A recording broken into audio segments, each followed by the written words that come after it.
Default management is a federal mechanism used by the Government of Canada to enforce compliance of First Nation governments with their federal funding agreement. At any given time in the last few decades, over 150 First Nation governments have been in some form of default management. We've been under third-party management for 20 years.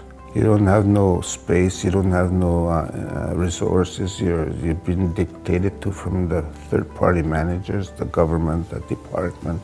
It's their way or the highway. You're told what to do. You're treated like a kid. You're disrespected in every way.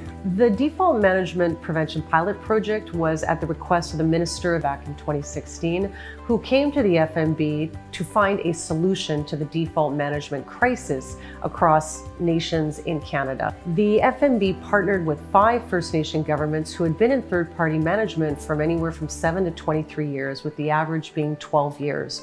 The FMB provided support, capacity development, training, mentoring to these nations to sustainably build their capacity so they can get out and stay out of default management.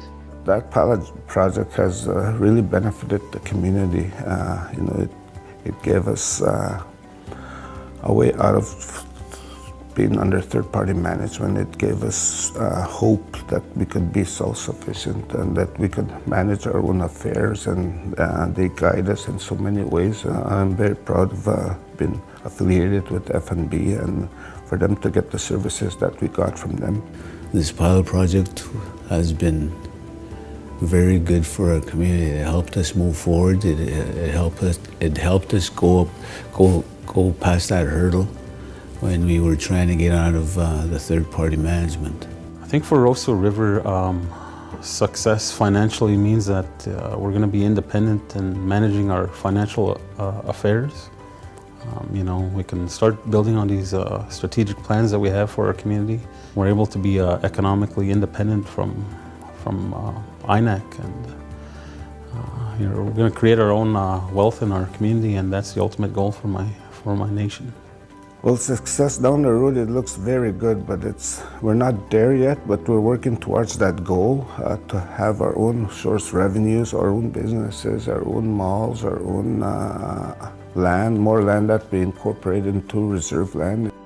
I think the other First Nations that have been successful with the FMB process is, those successes that they've had, we're trying to mirror that success for our First Nation, and these First Nations that went through the FMB process, we can learn from them. And at this point in time, we're going to reach out to them and see where we can go from here. The results of the pilot project have been huge success. The original 5 First Nations participating in the pilot project will be de-escalated by March 31st, 2020 from all form of default management. And we're excited to say that there's an additional 20 First Nation governments who have joined the pilot project this past year because they've seen the benefits and what this can mean to their communities.